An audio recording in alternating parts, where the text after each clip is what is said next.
আজকে খুব সহজ কিছু উপকরণ দিয়ে বানাচ্ছি নরম ও মজাদার সকালের নাস্তা।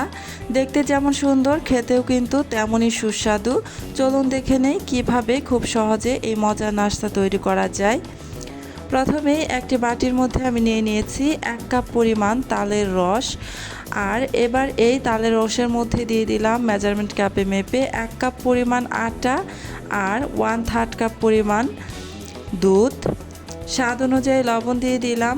এখন দিয়ে দিচ্ছি চিনি 2 টেবিল চামচ পরিমাণ। এবার সমস্ত কিছু খুব ভালোভাবে মিশিয়ে নিচ্ছি। আপনাদের ক্ষেত্রে যদি এখানে আরও কিছুটা দুধ লাগে তাহলে সেক্ষেত্রে দিতে পারেন, এখানে পানি ব্যবহার করবেন না। যদি এই ব্যাটার তৈরি করার সময় আরও কিছুটা দুধ প্রয়োজন পড়ে তাহলে দিয়ে দিবেন। আমার এখানে 1/3 কাপ পরিমাণই দুধ লেগেছে, আপনাদের এর চেয়ে বেশি বা কম লাগতে পারে। এই যে খুব ভালোভাবে আমি চামচের সাহায্যে ব্যাটারটা তৈরি করে নিচ্ছি। এই ব্যাটারটা খুব বেশি পাতলা করা যাবে না, এটা ঘন একটা ব্যাটার তৈরি করে নিতে হবে। এই যে আপনারা দেখে নিশ্চয়ই বুঝতে পারছেন ব্যাটারের ঘনত্বটা কেমন হয়েছে। খুবই ঘন একটা ব্যাটার তৈরি করে নেবেন। আর এই ব্যাটারটা এ পর্যায়ে এসে প্রায় 6 থেকে 7 মিনিটের মতো খুব ভালোভাবে ফেটিয়ে নেবেন চামচের সাহায্যে। এতে করে এই ব্যাটারটা খুব স্মুথ হবে আর নাস্তাগুলো বানাতে খুব সহজ হবে, খুব সুন্দর হবে।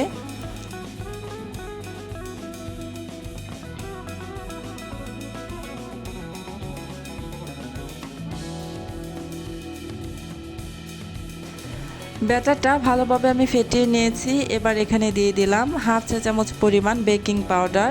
বেকিং পাউডার দেওয়ার পর হালকা হাতে একটু নেড়ে মিশিয়ে নিচ্ছি। এই ব্যাটারটাকে বানানোর পর রেস্টে রাখার কোনো দরকার নেই, সাথে সাথেই বানিয়ে নিতে পারবেন। বানানোর পূর্বে শুধু বেকিং পাউডারটা হালকা হাতে একটু মিশিয়ে নেবেন, তাহলেই হবে। এই যে আমি বেকিং পাউডারটাকে হালকা হাতে ভালোভাবে মিশিয়ে নিচ্ছি।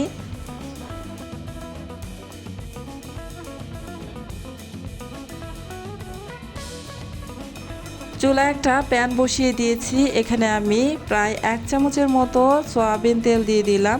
তেলটা দেওয়ার পর একটু নেড়ে তেলটাকে ভালোভাবে প্যানের গায়ে লাগিয়ে নিচ্ছি। পুরো প্যানের গায়ে তেলটাকে ভালোভাবে লাগিয়ে নিতে হবে। প্যানটা যখন গরম হয়ে যাবে তখন আমি এখানে ব্যাটার দিয়ে দিব। এই তো প্যান গরম হয়ে গিয়েছে। এবার আমি এখানে এই ছোট চামচের সাহায্যে অল্প অল্প করে ব্যাটার দিয়ে দিচ্ছি। একটি প্যানকেকের শেপ দিয়ে দিচ্ছি।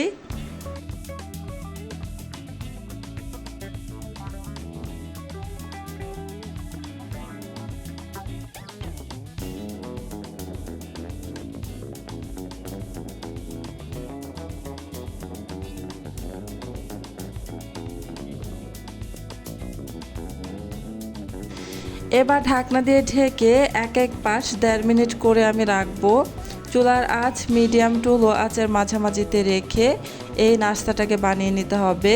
প্রায় 1.5 মিনিট পর ঢাকনাটা উঠিয়ে নিয়ে আমি এবার একটু উল্টে দিব।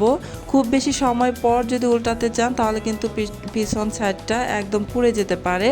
তাই প্রায় 1.5 মিনিট পর পর ঢাকনা খুলে এভাবে উল্টে দিবেন।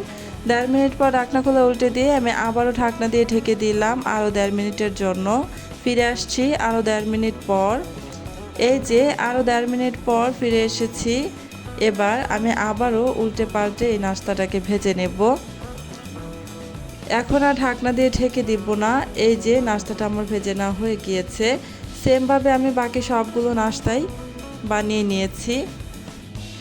এভাবেই তৈরি হয়ে গেল খুব সহজেই আজকের সুস্বাদু নাস্তা। ভিডিওটি ভালো লাগলে লাইক দিন, শেয়ার করুন এবং আমার চ্যানেলটি সাবস্ক্রাইব করতে ভুলবেন না। আবার দেখা হবে নতুন রেসিপি নিয়ে। আল্লাহ হাফেজ।